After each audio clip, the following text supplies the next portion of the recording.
Assalamualaikum warahmatullahi wabarakatuh. Saya Rindia selaku moderator dari kelompok 4 yang akan memandu presentasi kelompok kami yang berjudul Syok Anafilatik. Untuk presentator saya persilahkan.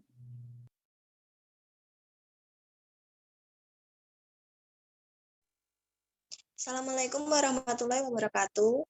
Di sini kami akan mempresentasikan tentang asuhan keperawatan pada syok anafilatik yang beranggotakan Alia Ririn Safitri, Dimas Aryasta Sanjaya, Indika Sausano Rosida, Nadia Salma Zahrania, Nayan Akasia Sofa, Rindia Trin Antika, Widyasti Mahendra Swari.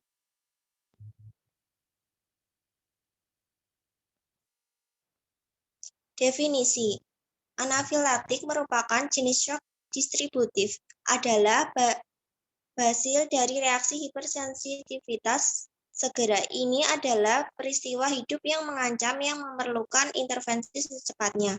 Respon antibodi antigen yang parah menyebabkan penurunan perfusi jaringan dan inisiasi respon syok umum.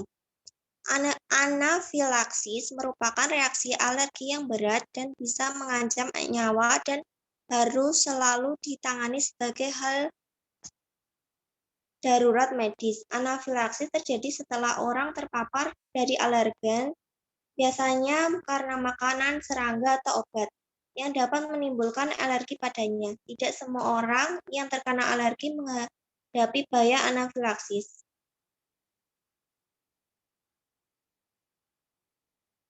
Etiologi syok anafilaktik.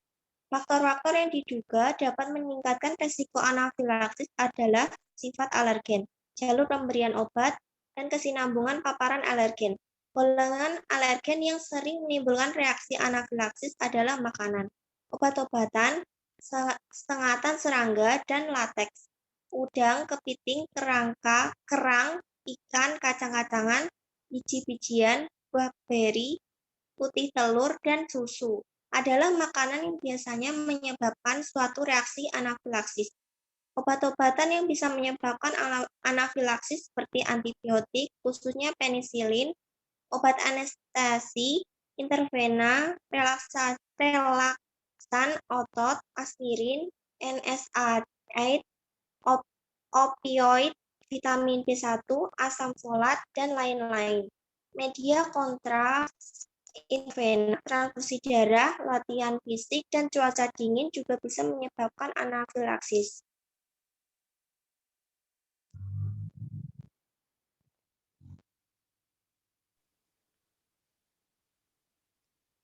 Patofisiologi. Syok anafilaktik terjadi setelah perpajanan antigen terhadap sistem imun yang menghasilkan deregulasi sel mass dan pelepasan mediator. Aktivasi sel massa dapat terjadi baik oleh jalur yang dimodifikasi imunoglobulin F, IgF anafilaktik maupun yang tidak dimodifikasi IgT anafilaktik.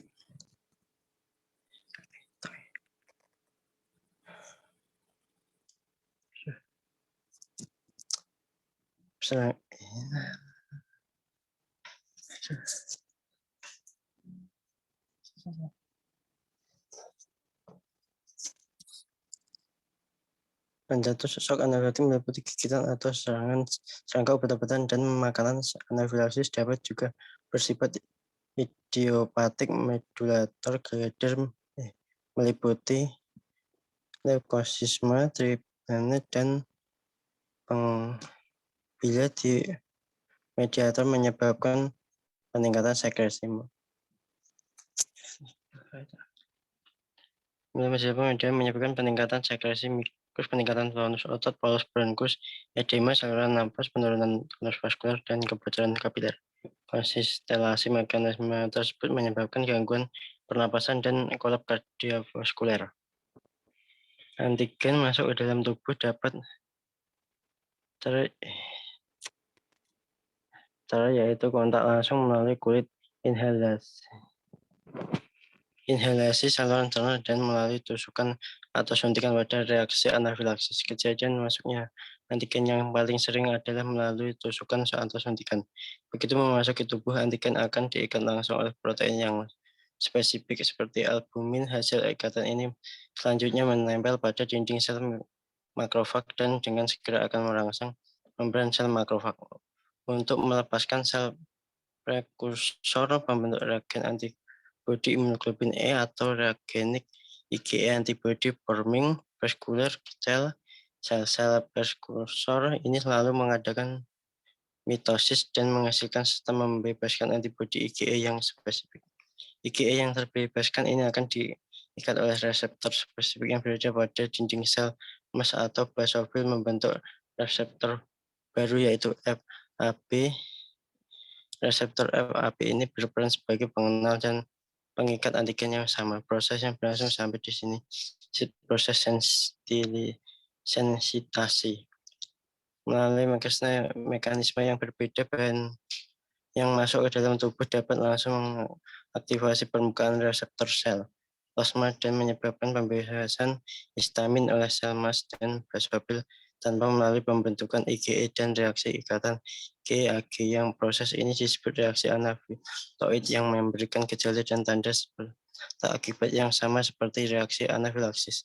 Beberapa sistem yang dapat aktivasi komplemen yaitu obat-obatan, aktivasi klinis, pelepasan histamin secara langsung, narkotika, obat pelemas otot di tubukurain, antagonium, antibiotika, vancomycin, polymyxin B pada reaksi anafilaksis, histamin dan mediator lainnya yang terbebaskan akan pengaruhi sel target yaitu sel otot polos dan sel lainnya.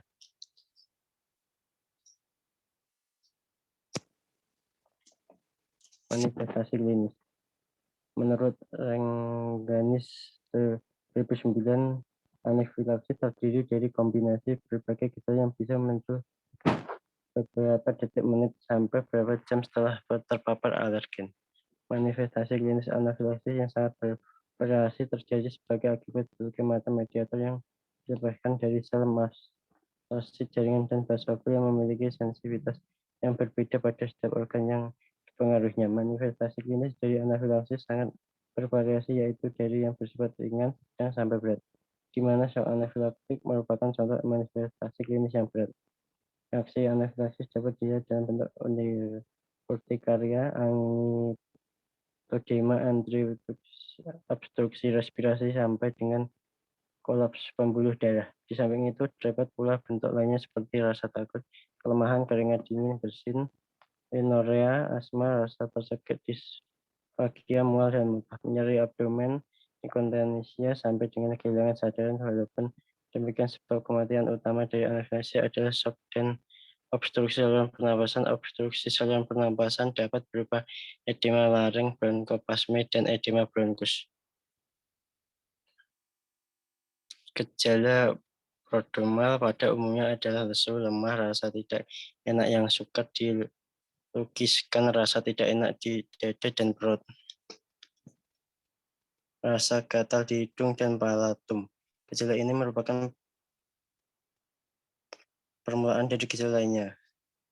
Gejala pada organ pernapasan didahului dengan rasa gatal di hidung, bersin, dan hidung tersumbat, diikuti dengan batuk, sesak, mengi, rasa tersegak, suara serak, dan stridor. Di samping itu tadi edema pada lidah, edema laring, spasma laring, dan spasma bronkus. Gejala kardiovaskular ditandai dengan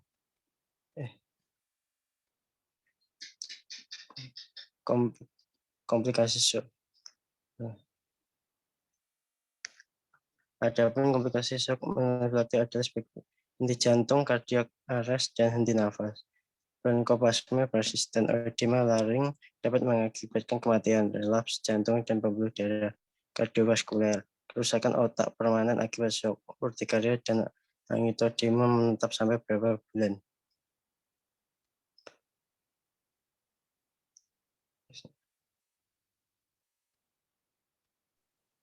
Pemeriksaan penunjang. Yang pertama adalah skin test, kadar, yang kedua adalah kadar komplement dan antibodi, yang ketiga adalah radio alergosorbet atau RAS, yang keempat adalah pelepasan histamin oleh leukosit in vitro.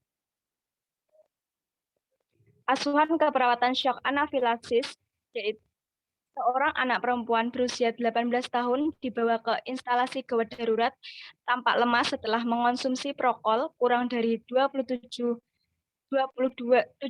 menit sebelum masuk rumah sakit. Klien tampak lemas dan pusing, tekanan darah 90/70, frekuensi nadi 70 kali per menit, teraba lemah, frekuensi nafas 28 kali per menit, akral teraba dingin, kemerahan, dan gatal-gatal pada kulit. Identitas: nama anak O, jenis kelamin perempuan, usia 18 tahun, agama Islam, alamat Jalan Jawa nomor 9, tanggal masuk rumah sakit 13 November 2021, diagnosa medis shock anafilaksis.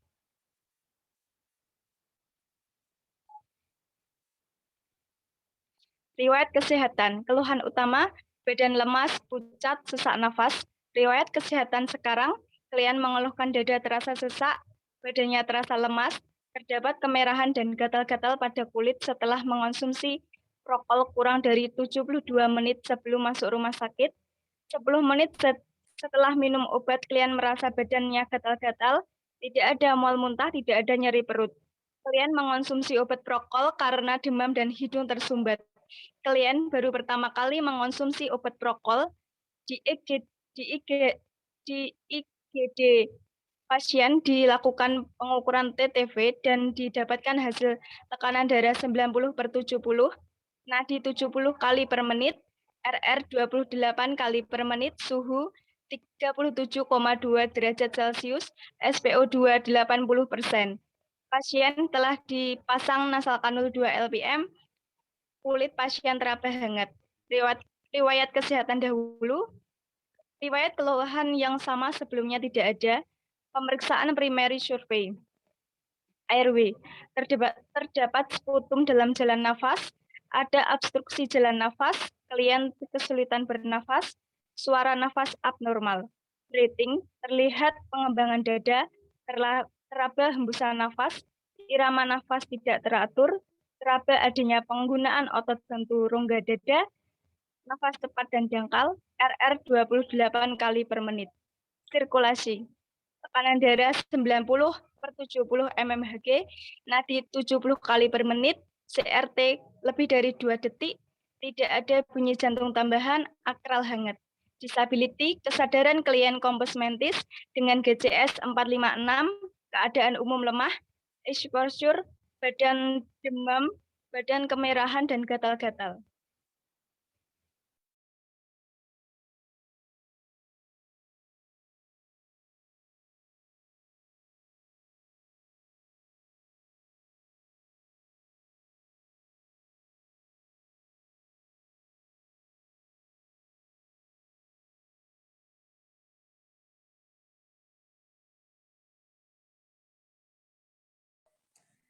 Secondary survey, B1 breathing, respirasi 28 kali per menit, SpO2 87%, terdapat sputum pada jalan nafas, klien kesulitan bernafas, suara napas ronki, terapi O2 nasal kanul 2 LPM, B2 blood, tekanan darah 90/70 mmHg, nadi 70 kali per menit, CRT lebih dari 2 detik, suhu 37,2 derajat, terdengar suara jantung reguler, tidak ada bunyi tambahan jantung. B3 brain, kesadaran klien kompos mentis dengan GCS 456, keadaan umum lemah. B4 bladder tidak ada, B5 bowel, klien makan porsi sedikit. B6 bone, akra hangat.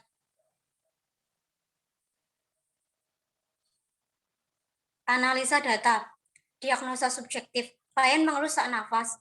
Diagnosa objektif, respirasi 28 kali per menit, terdapat sputum, SpO2 87%. Penyebab, adanya penyumbatan jalan nafas, masalah kebersihan jalan nafas tidak efektif. Diagnosa kedua, pasien mengeluh pusing, pasien mengeluh lemas. DO, CRT lebih dari 3 detik, pasien tampak lemah, konjungtiva anemis, tekanan darah 90/70 mmHg, nadi 70 kali per menit, suhu 37, derajat Celcius, akral dingin, dan kulit teraba kering. Penyebab hipotensi, masalah ketidakefektifan perfusi jaringan perifer.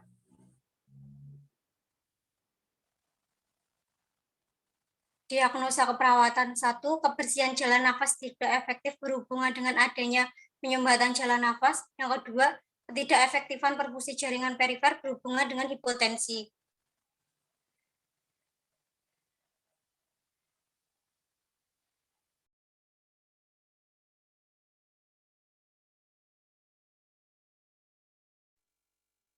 Diagnosa keperawatan.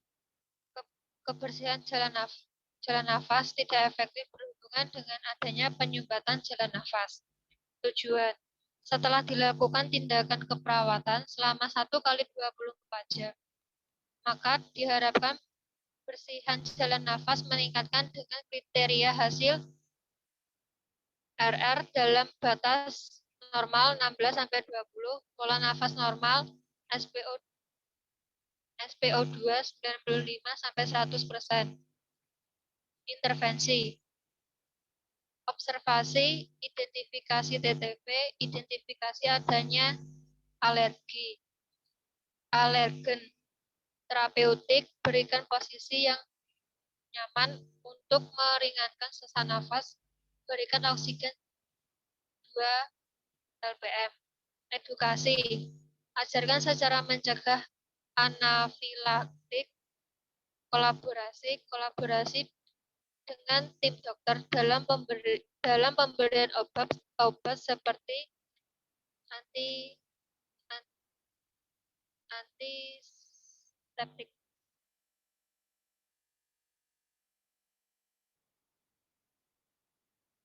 Ketidakefektifan perfusi jaringan perifer berhubungan dengan hipotensi. Setelah dilakukan tindakan keperawatan selama 1 kali 24 jam, maka diharapkan perfusi jaringan perifer membaik dengan kriteria hasil klien tidak mengeluh pusing, CRT kurang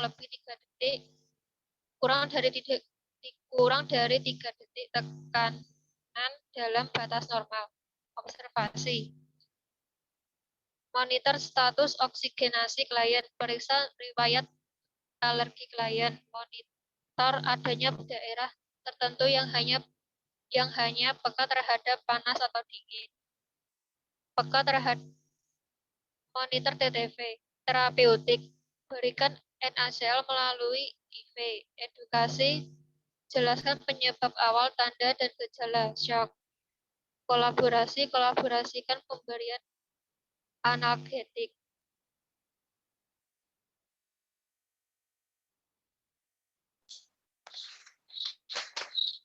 Saya Indika Salsanur, di sini saya sebagai notulen ingin menyimpulkan dari presentasi shock anafilaktik. Definisi, anafilaksis merupakan reaksi alergi yang berat dan bisa mengancam nyawa dan harus selalu ditangani sebagai hal darurat medis. Biasanya terjadi setelah orang terpapar dengan alergen, namun tidak semua orang yang terkena alergi menghadapi bahaya anafilaksis. Etiologi, golongan alergen yang menimbulkan shock anafilaksis yaitu makanan, obat-obatan, sengatan serangga.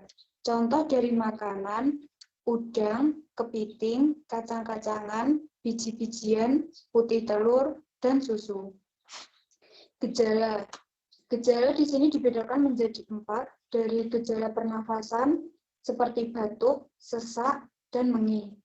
Dari prodromal, rasa gatal di hidung dan palatum. Dari kardiovaskular, shock, hipotensi, takikardi. Dan yang terakhir dari gastrointestinal, mual, muntah, dan diare. Komplikasi, henti jantung, kerusakan otot permanen, odem laring, relaps jantung, dan pembuluh darah. Diagnosa, kebersihan jalan nafas tidak efektif berhubungan dengan adanya penyumbatan jalan nafas, ketidakefektifan perfusi jaringan perifer berhubungan dengan hipotensi. Terima kasih untuk pemateri yang telah menyampaikan materi tentang shock anafilaktik. Apabila ada kurang dan lebihnya, saya mohon maaf yang sebesar-besarnya. Wassalamualaikum warahmatullahi wabarakatuh. Waalaikumsalam. Waalaikumsalam warahmatullahi wabarakatuh.